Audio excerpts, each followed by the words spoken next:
Welcome to Sports Scope, the most influential sports talk show in the nation.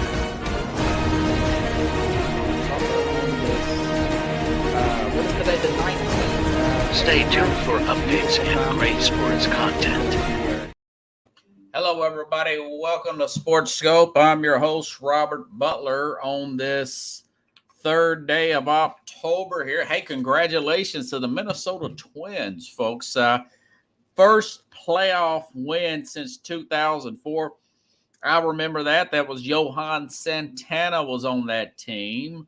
Very good pitcher there. Did not think it was that long. What a drought. Kudos to them. Gets the win over the Toronto Blue Jays today. Got a great guest coming up here in about 25, 30 minutes. Rich Ferris from 104.5 The Zone, which is the Tennessee Titans flagship. Big win. Did not see that coming. I'll talk about that here in just a little bit. And I'll give you a quick take on last night's game there. Another pick six. Daniel Jones. Man, what are you thinking? We'll get all to go over that. I'll go over the AFC South and everything and more. Let's go ahead and take our first and only break, and I'll be back here at 49 seconds here on Sports Scope.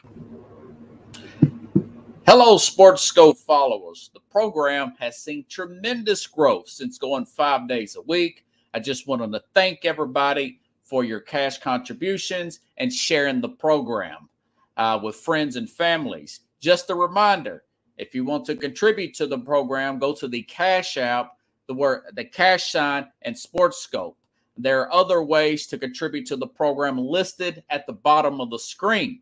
If you want to advertise on the program, go to sports, that is sports with an S, another S, scope, SKOPE, at gmail.com, just like it's listed at the bottom of the screen. Thank you and enjoy the program. All righty then, I'm back here live. Okay, quick take. Last night's game. Daniel, I mean, you know, it's 14-3. You're on the 3-yard line. Why are you throwing that ball, knowing that the success has come from Jones running? From Jones running, he telegraphed it. Devin Witherspoon, 97 yards. That was their first round pick. I think he was like, fifth or something pick overall. 97-yard pick six return. After that, people started leaving the stadium with 11 minutes to go in the game there. Brian the Ball losing his mind. And my question is, I don't know this, and I don't think the Giant fans, the Giant Nation know. Was it the Ball and Showens push to re-sign Daniel Jones to this contract, or was it ownership? And a lot of people think it was ownership pushing it on him, pushing it on the coaching staff and management to sign Jones to this contract, that now I'm sure they're already having second guesses. I mean, every time he throws, he's almost Pickles like a Justin Fields, except there's more of an excuse for Fields because he's a younger player. Jones has been in the league longer, but you cringe every time you see Jones throw. It's like, oh, is he gonna turn it over again? And you know, he does it, and now they're 1-3. And I tell you what, folks, I'm looking at some of these stats here, and I tell you, it is the Giants at home this season.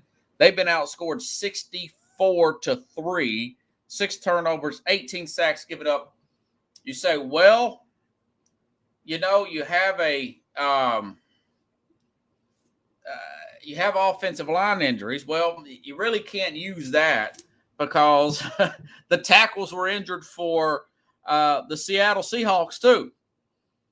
You know, and my thing is, and I'm sure Brian DeBall sees this, they're going to have to change the offense. I mean, they're going to have to do some kind of read option with Jones and just do it that way. I mean, he's effective when he's running. That's the only thing I can think of to help them out since Andrew Thomas is out there. The tackles, I know Barkley being out, But Barkley really can't be the cog of your team like that. They got to play better, period. You know, and plus this defense, everybody's hyping up here. They haven't really played that great. I mean, they've done somewhat good. They're giving up 17 points to Geno Smith without 2 tackles of his own. And then you look at everything else they've given up this year. It's not as dominant as advertised. Martindale blitzes a lot, but mainly it's the offense and it's the play of Daniel Jones. And they're going to have to do some drastic changes to that line, to their formation. He's just going to have to run more because that's the only thing that I can think of. That's the only thing I can think of. None of this drop back stuff. You can't. And I saw this with the Titans. When you know you've got them kind of holes in your line, you just can't do the drop back anymore. You can't do a 4-step drop here and throw the ball more than 20 yards because the defense is going to be in the backfield. Okay? And, you know, talking about the Titans and this Cincinnati Bengal team, the Titans had their best, according to Pro Football Focus, an article I read about 2 weeks ago, that Peter Sonorski with the Titans was their best offensive lineman this year. He was graded their highest offensive lineman. And I'm sure Andrew Thomas was for the Giants, okay?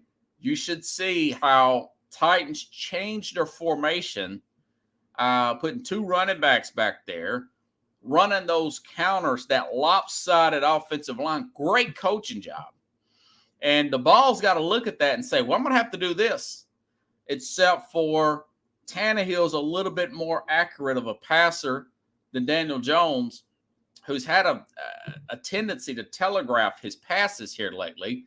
He looked good against a bad Minnesota team last year. But as I said in the offseason, that this looks a lot like Mitch Trubisky with the Bears when he first got there with the coaching staff. The coaching staff, Matt Nagy, was doing a lot of smoke and mirrors. We've talked about this with Carlos Mad New Yorker, that the defense is going to see those smoke and mirrors and realize Jones is not that good. These magic tricks, we're hip to the magic tricks. Now you're going to have to do something else. I would run a lot with what Philadelphia done. I would run a lot of what the Indianapolis Colts are with Shane Steichen and Anthony Richardson. I'm sorry. He's just not that consistent of a passer. The line's not that good.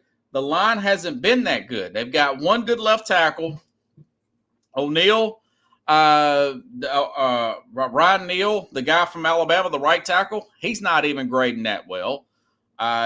Your guards aren't that good, you know? So if you know you're bad like that, the best cure for that is having a running quarterback, having a running team, and they're simply going to have to just take that chance with Jones, whether he gets hurt or not. They're not going to win doing 4, 5, 6, 7 steps. That's just not going to happen. The definition of insanity is making the same mistake. He's going to see that in the ball, and they're going to make some adjustments. But I saw that. Pickle says it looked like a jailbreak. Yeah, it really did. It looked like a jailbreak. When your line's bad, do not line up in that 2 tight end set. When you know you're weak there, don't do that. The Titans, they put 2 running backs back there against Cincinnati, and they are moving sideways. Why? Because they know they cannot block north and south and have Tannehill sit back there and go through his reads. They cannot do that. They did not do that. You know, and that's a good transition. Tim Kelly, I'll talk about this when Rich comes up here. And Mike Vrabel and that staff, they did a well of a job. Titans did not have Trayvon Burks.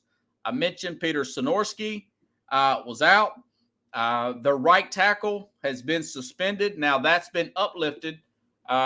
Nicholas Petit-Frere, he will be back this week. Sonorski's appendix ruptured a few weeks ago. He might come back this week as well, which is good. So This team was blown out 27-3. The Cleveland defense had their way with them. Totally changed up their formation in a week. They got Derrick Henry the ball in space. Only got one catch. But what they did was a lot of swing passes in the backfield, 2 running back set with Tajay Spears, running counters with a guard, Pickles. Well, he will come up and pick up, and this is all in one move. This is all really good timing. Great job by Mike Vrabel. That's why I still say people don't get too – Vrabel is the one defensive coach that will make adjustments and has done a good job bringing in young offensive coordinators who are quick to adjust on the fly more than these other defensive coaches. You look at the trouble that Pittsburgh's having up there. Lord knows they're having a lot of trouble with Matt Canada and Mike Tomlin. A lot of these defensive minds. Look at Belichick, for crying out loud. He's having a rough time up there with Mac Jones. Okay. By the way, I read one mock draft. Somebody's already putting out a mock draft, and they've got. I want to say they've got the Patriots taking Bo Nix here from Oregon. But anyways, I digress. They're moving those guys in. They had to play that way. It was clever. It was the best I've seen. That's one of the best coaching jobs I've seen offensively from his staff, probably since he's been here as the head coach. Arthur Smith was clever at times. Even the guy they had Downing last year was clever. Now, he had that DUI, and that kind of set him back as well. And they went on an 8-game losing streak. But it was one of the best movement to patchwork offensive line. I thought Sam Hubbard and who's this? Trey Henderson from Cincinnati would have their way. I picked Cincinnati. I figure even with a bad calf injury that is more serious than people letting on by Joe Burrow, I still thought that Cincinnati defensive line would have their way with Tennessee's offensive line. And I want to say Tannehill was only sacked one time. Tim, let me make sure I got this guy's name. I want to make sure. Tim Kelly had defensive coordinator Lou Anarumo, who I've done nothing but praise for the last 2 years because you've seen the way this guy's teams have played. They're getting key interceptions last year. They're getting sacks. The defensive backs seem to know where the ball's going before it's being thrown. That they're perfectly timing up blitzes, getting the quarterbacks in the back. But this was not the case.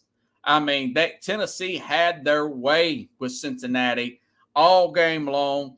I do watch a lot of Red Zone on Sunday. I watch bits and pieces of it. Today, I had some time at work, some about 15, 20 minutes of downtime. I went on YouTube, watched the highlights of the game, and I'm just watching the offensive line and the movement. I was just really impressed by the way that they had set up those blocking schemes against that good defensive line. They got out-coached like nobody's business, Pickles. If you've seen that, and, Vrabel is one of the best jobs. And Derrick Henry, this has been going on for 2 years, and I'll have to say this. There's nothing Derrick Henry can't do. He threw a touchdown. We've known that. But he can catch the ball out of the backfield. He can catch the swing pass. He can catch you say, well, are you saying the same thing? No, swing pass is more of a screen. You got the pitch out. He can do the pitch out. He threw a touchdown, but he's done that before against the Ravens. You can't do that all the time because teams will get hip to it. But he is a versatile player that the coaching staff says, we're going to get this guy the ball come Hades or high water. And, I listened to an old coach one time. I think it was Doug Matthews. He says, this is college, but it's the same thing. You always want to get your best players the ball by any means necessary. by any means necessary. And the coaches that Arthur Smith and this guy Tim Kelly here as well. You got to get him the football. You've got to get this guy is a specimen. He's good at he's hard as all get out to tackle. Try taking him high and see what happens. But the key is to get him some momentum. Get that refrigerator running downhill some momentum. You simply cannot give him the ball off left guard if the defense is in the backfield. But if you give him a 4 or 5 steps and you hit him in stride there on that left-hand side, whether it be a swing, a shovel pass, or whatnot, big plays happen. We saw it all game long. Okay. And I'm trying to see if I got this. Yeah, 22 carries for 122 yards and a touchdown. And I want to say he did catch one ball for 11 yards on one target. He needs more targets than that. And these 22 carries. Now you had 5 for 40 from Spears, and Spears caught 3 balls for 18 yards. But like I said, you got that 2 running back set here, him and Spears. If you fake like, and they did this, you fake like you're going to Henry, the whole defense flinches, and then you go to Spears, who's quick off the ball, and he's scooting up the other side. He got 40 yards. Spears had 50. What did he have? Tajay Spears had 58 all-purpose yards, and Tannehill even rushed for 11 yards. Yeah, 1 sack. He did have 1 pick, but Tennessee seemed to be a step ahead of them all game long. I mean, just whoop them, and that's a big confidence builder. Cincinnati had beat them 3 straight, including 1 heartbreaking loss in the divisional round where Tennessee had the 1 seed a few years ago. And listen, I talked about this in the preseason. If they could get to be 3-3 by the time they get that week 7 bye, this team has more than a good enough chance to win the division. You want to look back at Jacksonville. I said, well, maybe also you got to look at Jacksonville. Maybe they lose a game or 2 and they weren't supposed to. They've already lost 1. They lost to Houston, who's proven to be much better than people says. And, of course, they won last week, and I predicted they would win last week to Atlanta. And of course, they lost to Kansas City. So everybody in the AFC South right now is at 2-2. For Tennessee, I'm giving you a lot of praise, Titans. By the way, I'm trying to get my pastor on the program. What's his name? Aaron Bryant played on the 1999 team. He was on the practice squad. Great big old guy. I'm going to try to get him on sometime or another. He knows I'm a sports guy. We'll see if I can talk him into coming on. But this team right here, I hope they don't let me down. They've got to play at the Colts this weekend. They should be able to beat the Colts. But you hope they don't go in here overconfident and lose to the Colts. Then they've got to play Baltimore, and they could have their full offensive line back, including Trayvon Burks, in London on the 15th of October. Okay? Then they have a week 7 bye week. All right? This is the Titans. Then it's Atlanta at home, at Pittsburgh on the short week, which, Pittsburgh's very beatable. At Tampa, who I expect to start falling apart. At Jacksonville, who Tennessee, with the full offensive line in this group together, I could see big things. And then, of course, Carolina at home, which this defense will eat up Bryce Young and chew him out. So you could see after that bye week, my whole point is, look how easier that schedule gets. Now, of course, Jacksonville could beat them, and Pittsburgh could beat up on them. I picked them to lose that Pittsburgh game because that was a game that, because it's at Pittsburgh on a Thursday night. You never know what Pittsburgh team you're going to get. You never know if it's going to be Mitch Trubisky. Last week, today, they said that Pittsburgh said that maybe Kenny Pickett does come back. that maybe Kenny Pickett does come back. It's just a deep bone bruise, and it's nowhere near as bad of injury as we thought. Okay. So it's this team is really they're in a very good spot. That win was so big. It's big for the psyche. It's big for the coaching staff. It's big for the fan base. And quite frankly, when you've got a 2-2 tie like that, we see how well this team matches up with Jacksonville. Jacksonville looks human. Now, Jacksonville, Cam Robertson has been suspended for PEDs. He's supposed to be back, though. He's got his 4 games done.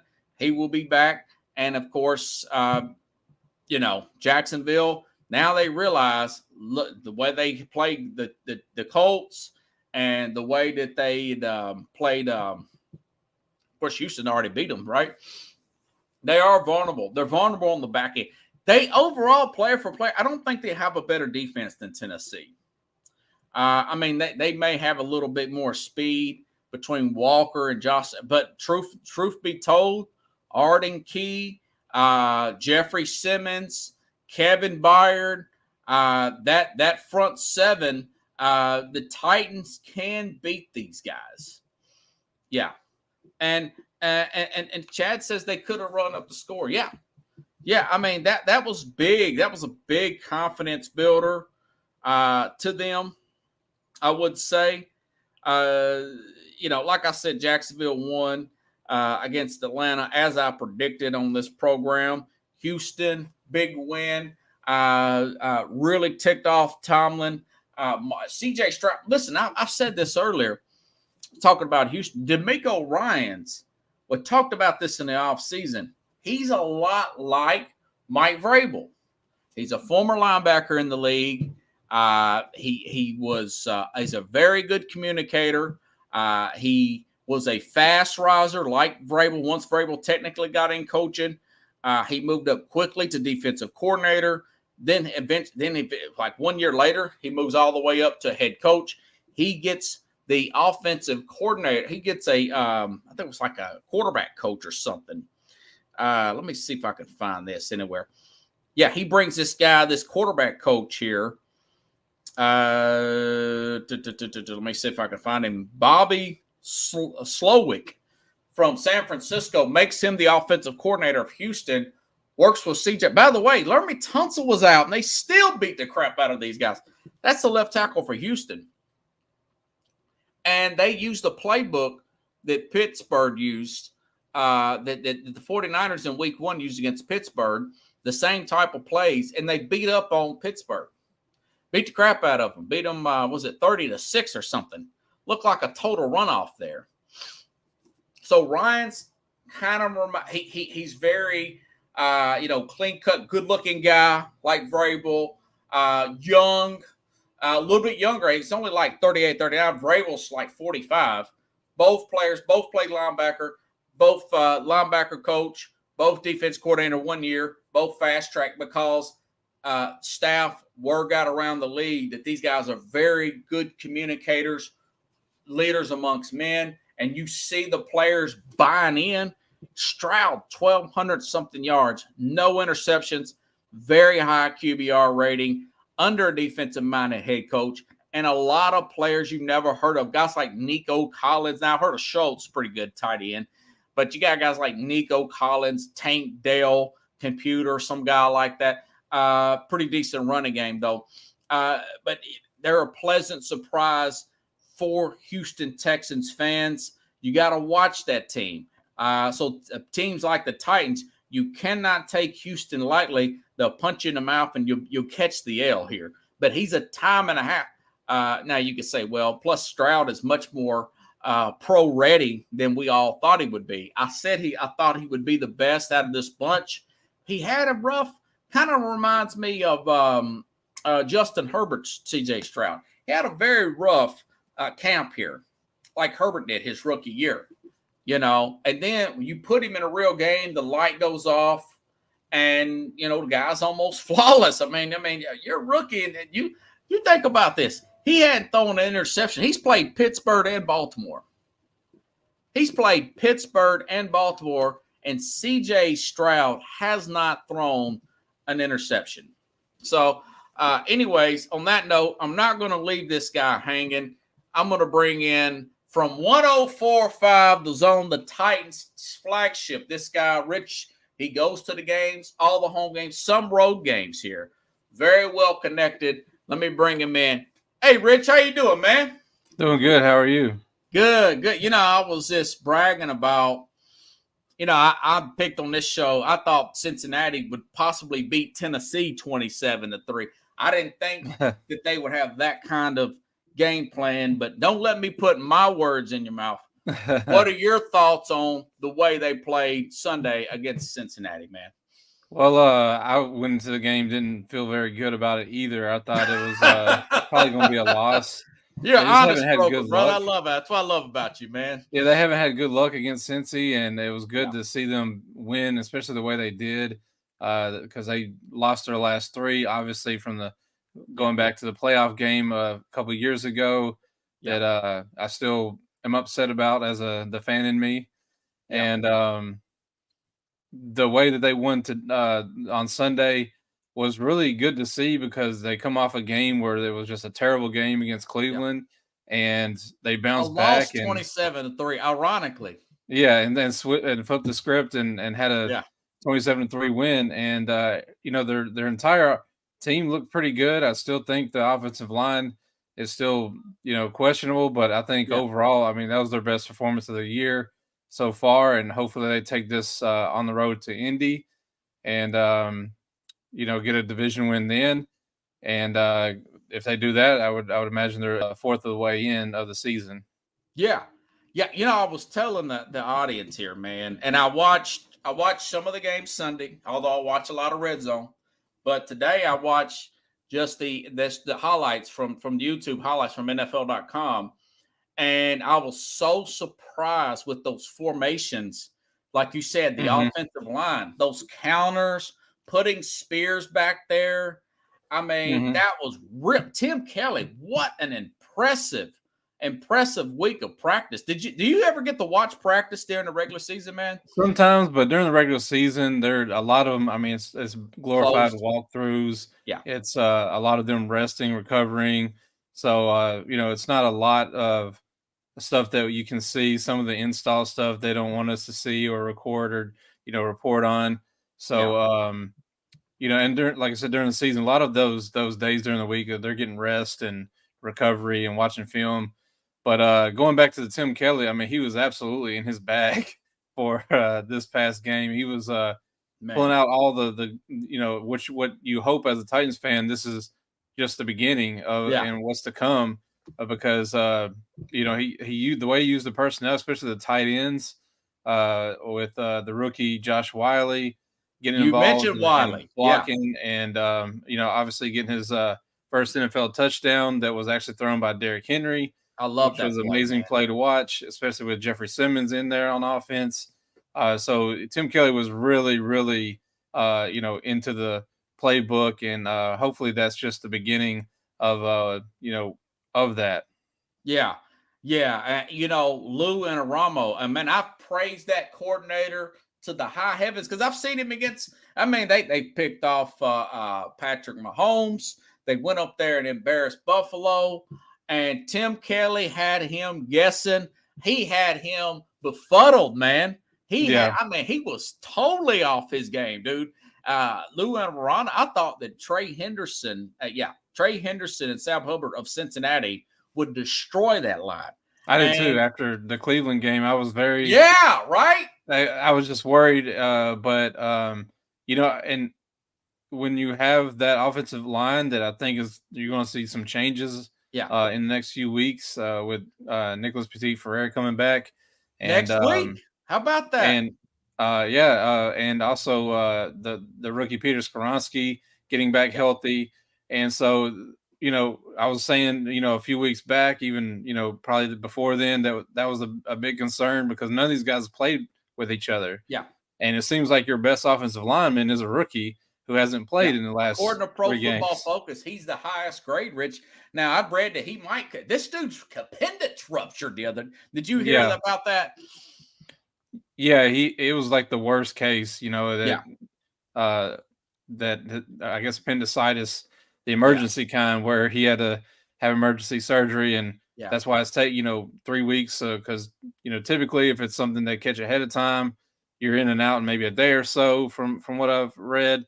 But this is kind of the kind that's going to take a while, and he's getting back up to strength. So yeah. I'd be a little surprised if I seen him against Indy, but there is a chance. Well, I hope Self's up there and joking, and They've I been on really my hope stink they don't list too. get overconfident and lay an egg up there in in Indianapolis this weekend, man.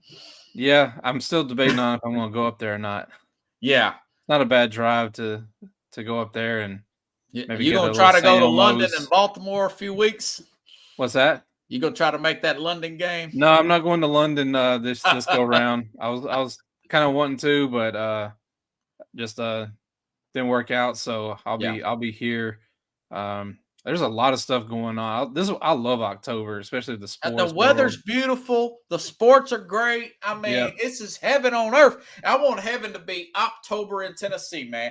That's what I want the afterlife to be. Football Yeah. leagues, October 365. Congratulations to the Minnesota Twins, not to get too far off topic. Snap their drought streak of 18 years without winning a playoff game. Anyways, so what do you think about the AFC South, man, as a whole? Let's start with Houston, man. I'm really impressed with Stroud and D'Amico CJ Ryan. I Stroud think looks D'Amico pretty Ryan's legit. is like Matt Vrabel a little bit. Yeah, Yeah, CJ Stroud looks pretty legit, and it's kind of ironic since the Titans were looking to move up in the draft yeah, to get him. Uh, it just didn't work out, and Houston ended up staying put, selecting him, then trading back up. Got the defensive end from Alabama that's really good. I just can't yeah. think of his name. Will Anderson, I think. Yeah, Anderson. Yep, and so they got a franchise quarterback right there and a really good defensive player. So I didn't know what to expect out of Houston. I definitely wasn't this, where they're No, me neither. the entire division is 2-2 right now. And I didn't see. Did you see that what's that? after 4 games? Yeah, I yeah, wasn't the sure entire Houston division or is Indy tied would. at the moment. Yeah, And Anthony yeah, Richardson and Indy's playing pretty good for a rookie. So you're almost hoping that they'll have luck with Will Levis eventually, and it'd be ironic to see that Trevor Lawrence might be the weakest quarterback in the league if that all trends out correctly. yeah. Cam Robertson's out. They're going to get their left tackle back, but Houston beating them like that, man. Yeah, And you can throw on that team too. I mean, they don't look as dominant as everybody was making, and myself included. Hell, the way they played last year, at the end of the season. yeah. I was thinking the same thing. They weren't really that great last year. They just kind of caught fire at the end there, and got a chance to and beat a really banged up Tennessee team that had Josh Dobbs starting at quarterback, who's now Yeah. looking pretty good in Arizona, Yeah. especially this past week. And they just kind of look sort of mediocre, but a lot of I could say the same for the Titans. They've had 2 games where they look Yeah. terrible. I guess the Saints, you could really put a lot of that blame on Tannehill. He just had a really bad game. I don't think their defense or a lot of the offense was bad. It's just he was really bad that game. Cleveland, they were completely bad across the board. Yeah. The Chargers game was a lot like the Bengals game. Not as dominant, but they played really well and won that game.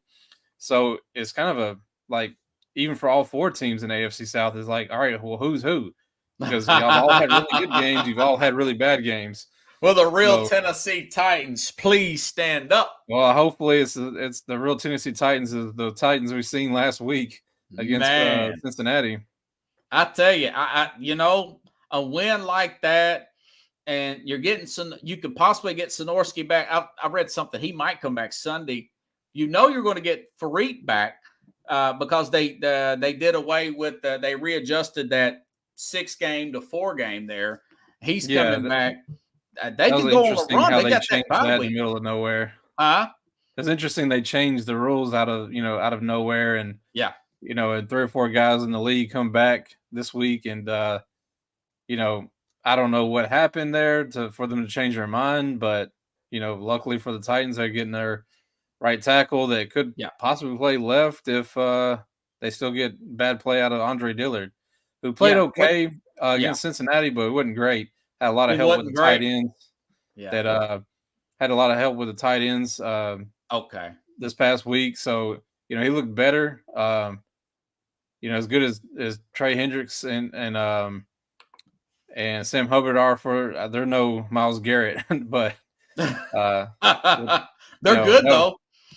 Yeah, they're very, very good. That's the thing about Cincinnati, and I was telling somebody this the other day.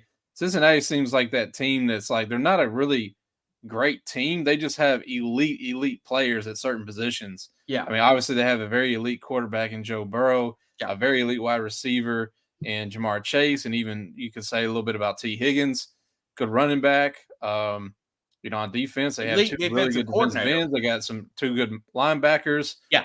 So they have elite players. They just don't have an elite team. Yeah.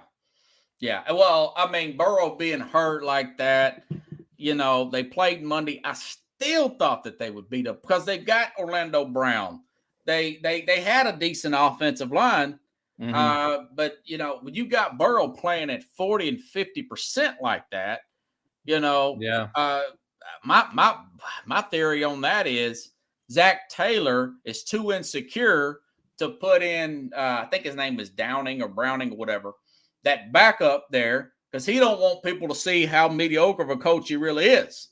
Because Burrow is like a job saver. We saw what, I don't know. I think Zach Taylor's a pretty good coach. I think Zach Taylor's a pretty good coach. I mean, it helps that you do have, probably the second or third best quarterback in the league, but him and Coach Vrabel are pretty good friends. Okay. They, I forgot how I don't know if it's back to Ohio State days or where wow, okay. Maybe Cincinnati. I think he might be from the college and knows Lou Fickle, I've mentioned before, is really good friends with Vrabel. I forget where the connection is. Okay, yeah, he's the Wisconsin. He used to coach at Cincinnati. Yeah, But yeah, I mean, they just have some elite players there, and luckily the Titans, finally got that notch of a win against them. Man, and now we're got that monkey off their back, beating that Cincinnati. Yeah, Pickles is right. Yeah, you can't pay everybody. The safety Jesse Bates was a big playmaker. They wanted to get Orlando Brown. I was okay with that. Yeah, they've seemed to tried to help with the offensive line. They spent some money there, but the Titans had I want to say 6 sacks or 4, maybe it was 4 sacks. Yeah, on against them. But that don't count the hurries and everything else, Yeah, I mean Burrow was getting, especially by Azeez Al-Shaair. There was one play where he almost decapitated him. And then there was another play, Simmons and Harold Landry. I think he got the ball out just in time, but he 6 sacks. You're right. I got 6 sacks, 5 tackle TF 6 tackle 3 sacks. Excuse me, 6 tackles for loss here. Yeah, that don't count hurries like you said. He was getting hit. He was getting hit a lot, and he is pretty banged up, so you're not seeing 100% of him. I guess I think it's a calf issue. That's why he's not very mobile at the moment. Yeah. And so, that's unfortunate for him. It's kind of exciting to kind of see where the Titans are going this week, and hopefully they'll match what they did here in last week. Yeah. So if you had to pick a division winner today, who would you say that would be? I mean, I got to stick with what I said, and even when we chatted last and talked about that, it says Jacksonville's to lose and the Titans to win. Yeah. So I think it still might be neck and neck between them two. Yeah. I think it may come down to one of those division games at the end of the year, like it did last year. But it is interesting to see Indy and Houston playing way better than expected. Yeah. And they're going into Indy. Jonathan Taylor could possibly be back. You don't know where his health and his mental, is, if he Yeah. wants to really play there or not. That's going to be interesting to see what happens. I think he's practicing tomorrow, so it's very possible he plays. I don't think he's had much luck the last few times that they played the Titans, but that could change. You never know. That is true. And I do worry a little bit about that because you got Richardson, you got a new offense. They could throw some wrinkles at Tennessee too and throw Tennessee off. So it is an interesting game coming up, I tell you. But you know something, man, if they can get through this and knock them off, they got a good shot to knock off. Baltimore's got their injuries too. Coming up, and then they got that bye week, and man, this schedule gets a lot lighter after that, don't you think? It seems that way, yeah. So if they could have, get a couple of wins coming up, and get into a good groove, that's the one thing that I was even talking with on my podcast last week was as a group we were talking about how sloppy the NFL has been in the first couple of weeks, and usually it's at the time where stuff starts settling in and players, especially the elite players, will start playing very elite, and so hopefully that's a trend in the right direction for the Titans, and they get this win in Indy, they go to Baltimore, have a little break, and then back at it for the rest of the season.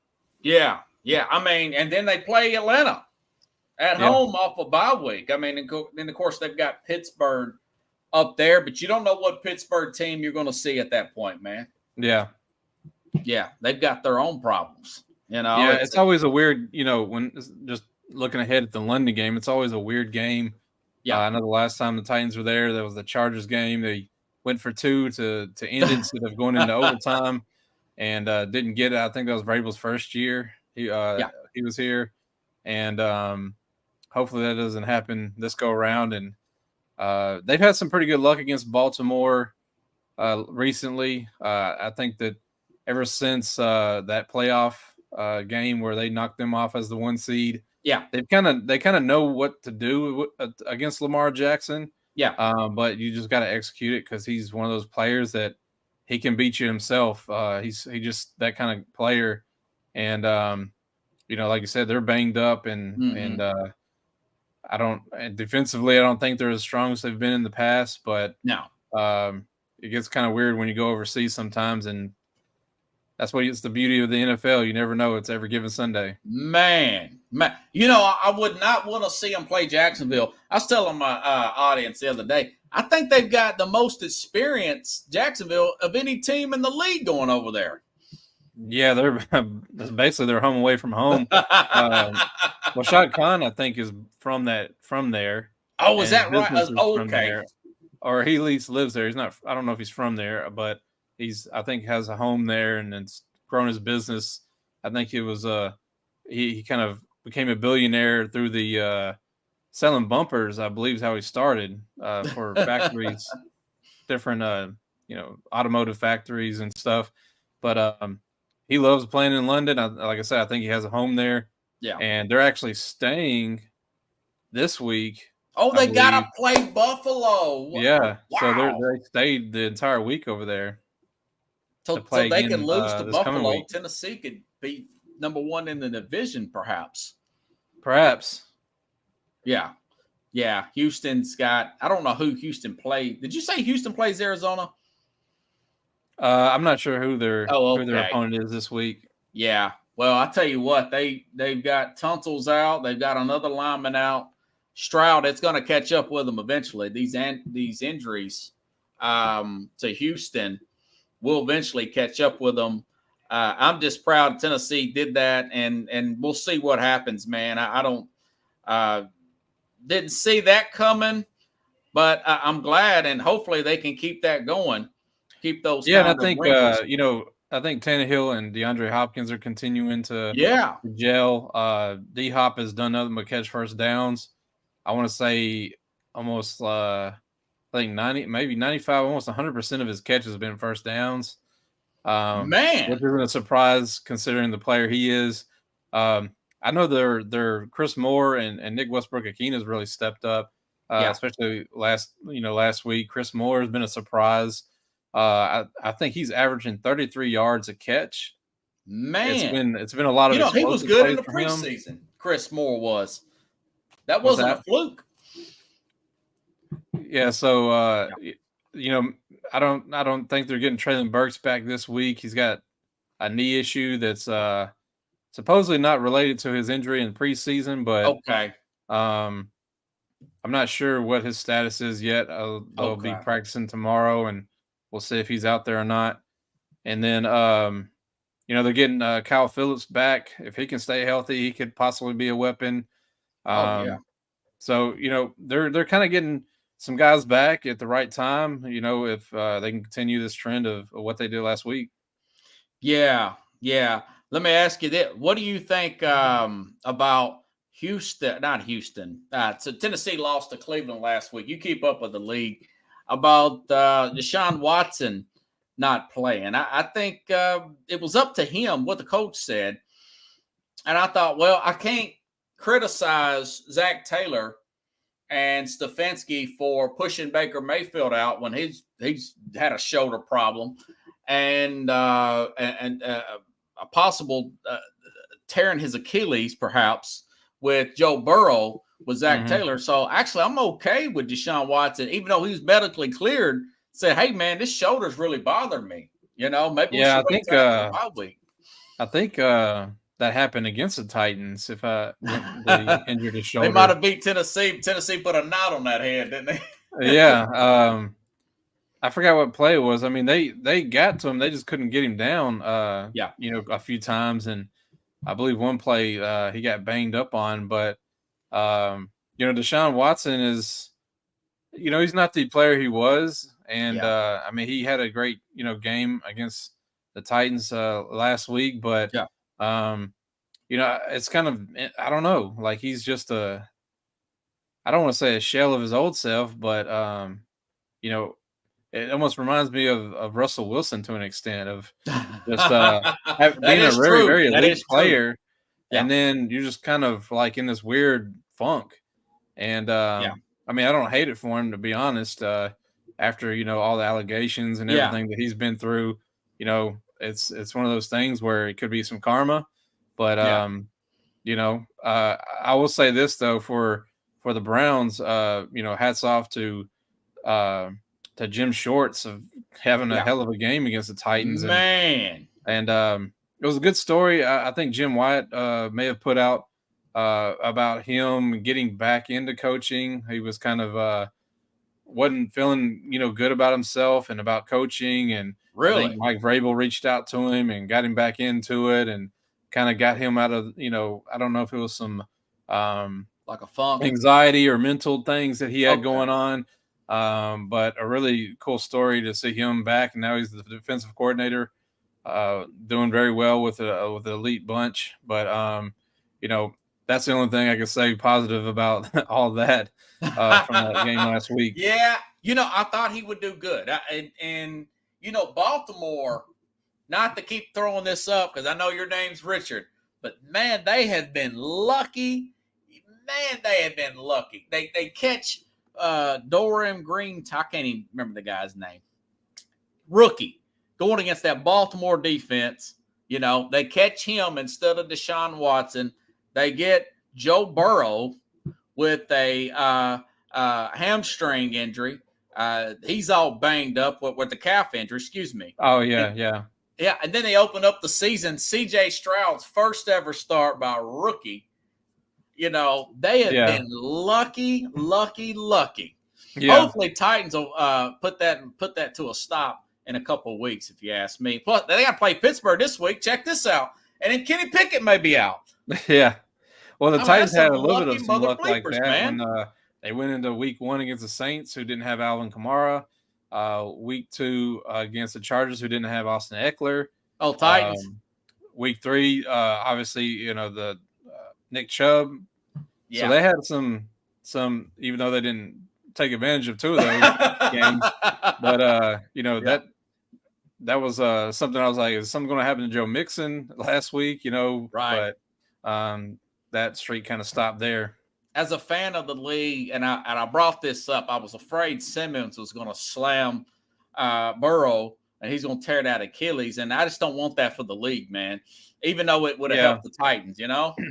Yeah, I mean, big injuries. I mean, just looking at even Aaron Rodgers, as much as you can criticize him and his personal beliefs and how he is as a person, but it isn't good for the league to not have him playing right now in New York. God. And obviously, them being in a primetime game this past week, you know, Zach Wilson is, he had a pretty good game, but it'd have been better to watch, Rodgers versus Mahomes versus what we seen on Sunday or Monday night. Let's see. Chad says Rich hit a good point. Hopkins leads the league in third down conversions to move the sticks. Yeah, remember when they brought him in? What was it, like 98 out of 100 passes that he caught that was catchable? Or he had some ridiculous stat where if it's catchable, he catches it. He has the best stat. Yeah. 100%. And he's actually about this game this weekend, I want to say, is his either 150th game or 200th game. And he's caught a pass in every game. Yeah. And is one of the longest streaks in the NFL. Wow. So hopefully that streak doesn't break while he's with the Titans, because that's, would be very unfortunate that he's literally caught a pass in every game that he's played. I think he could have a big game Sunday because that secondary for Indianapolis is shaky at best. I picked the Rams to win, and Puka Nacua, whatever you call. I'm sure one of you guys in your leagues got him. Fantasy, yeah. He was probably the hottest waiver wire pickup of week 2 or 3. It's kind of interesting, that Rams offense is just it's pretty solid, but you watch what was the game against the Jets, who do have a good defense. Yeah. And Stafford just looked horrible. But he has those games every now and then, and but they've kind of figured out, him and also Tutu Atwell, that I think he was from Louisville, rookie. Yeah. Little bitty dude, man. Playing well too. Yeah. Can run like and plus I want to say they're going to get Cooper Kupp back. Yeah. He's in his window to come back, Chad, from what I read today. I don't know if that's this week. They put him on the 4 game. When you got a hamstring, you're not really sure. So that's one of those TBAs.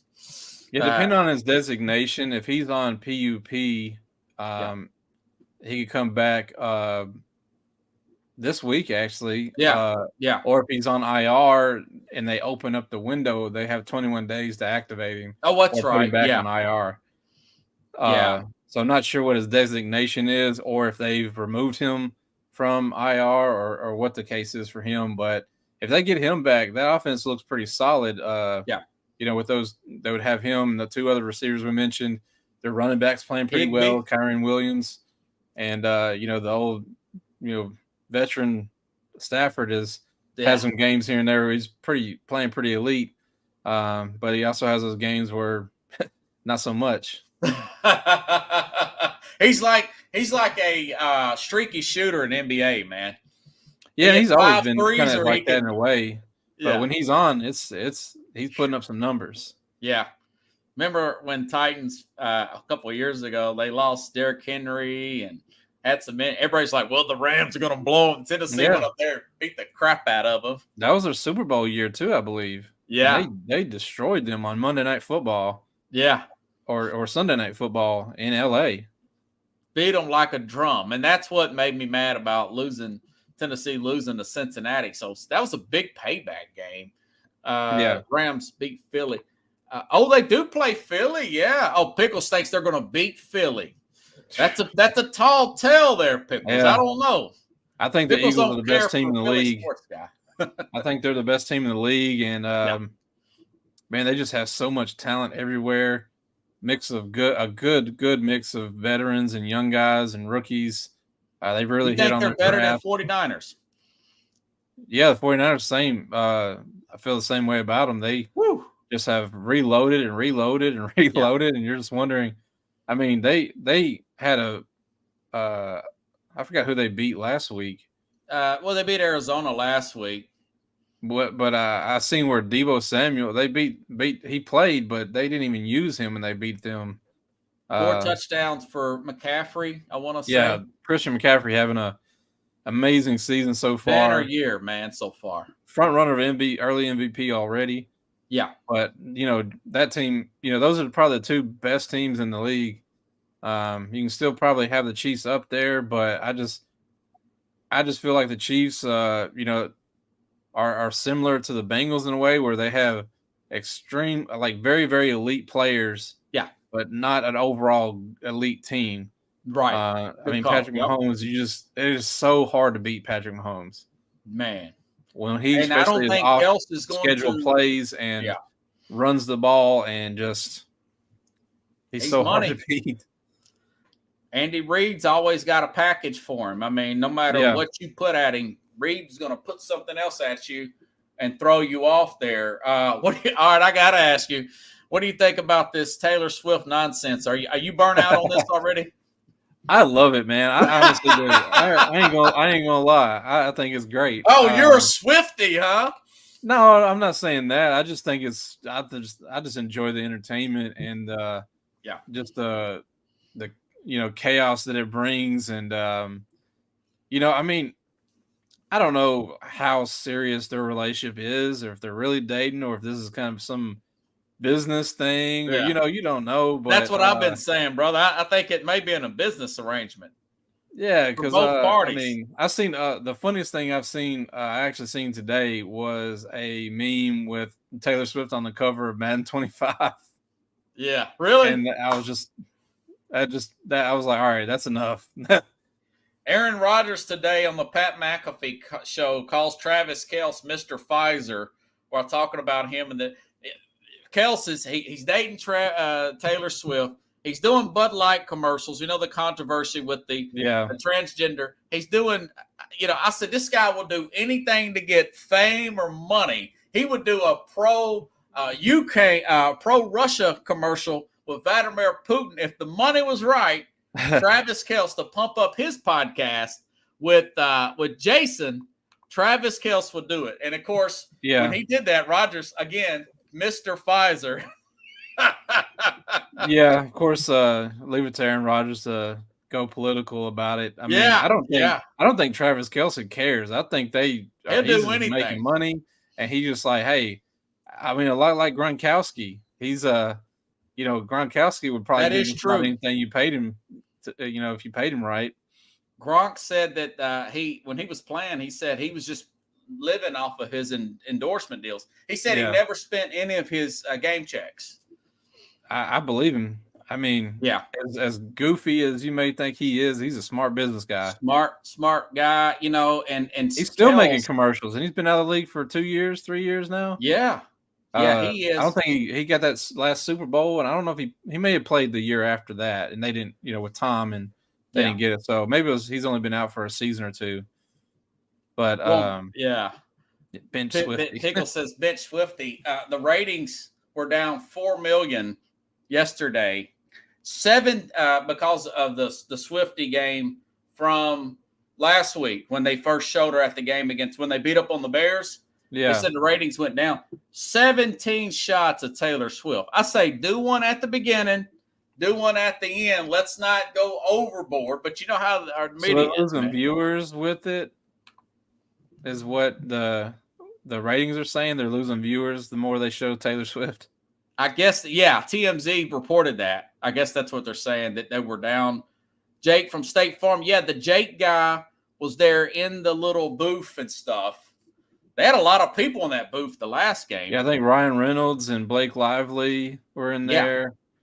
I mean, look, it's fun to go to games. Even, celebrities, they want to go to those games. They, of course, have the money to spend to be in luxury boxes and to, party it up. I mean, I can't blame them. Like, go have fun. It's a good life. Like Kanye West have fun. It's fun to go to NFL games, especially if your team's winning. And most of those stadiums, like where they were at MetLife, are pretty new stadiums. They got a really nice stadium. And that's what makes me excited for the new stadium coming here in Nashville. Yeah. You know that I didn't know she was 5'11", man. She's tall. Yeah, Taylor's pretty tall. Yeah, and you get her in heels, dude. She's like 6'3", 6'4". Yeah. She's pretty close. She's pretty close to eye level with Kelsey. I didn't know she was that tall, man. And Blake Lively, I never heard of that woman. I just know she's good looking, though. I believe she's been in quite a few things, either acting or I can't say exactly. I don't know. Exactly. I don't know. I never heard of her. I'm like, man, who's that chick beside her? She's good looking, but famous people got famous friends, right? Yeah, I think her and Blake Lively and Ryan Reynolds are together. I'm pretty sure. Okay, I've heard of him. Yeah, I mean, like I said, it's fun to go to those games and do all that, and it's the NFL's for trying to put it so much on the camera. I'd be shocked to see if people were tuning out because of that. I think it was just the Bears, and they're very bad right now, and people are tuning out because they don't want to watch a bad game. But yeah, I don't know. Yeah, that's true, man. All right, so you got a podcast, Big Tan and Rich. Big Tan and Rich. Me and two of my friends talk, about everything. We do it on Thursday nights. We usually put those out, I'll say 9:00 Central Time. They'll be where you get your podcasts. So check us out. Like I said, we talk about everything. And obviously right now we're all three big football fans. So we talk a lot of pro, college, anything and everything. Pro and college. Okay, you keep up with college? Who's going to win that Oklahoma-Texas game this weekend? I want to say Texas. Yeah, me too. Oklahoma's came a long way, though, man. College has been crazy this year, and you're kind of seeing a change in the guard. The SEC is not as strong as it's been, and they're going to beat up on themselves, especially the next few games. There's a lot of SEC matchups, and you got all these West Coast teams that really picked it up.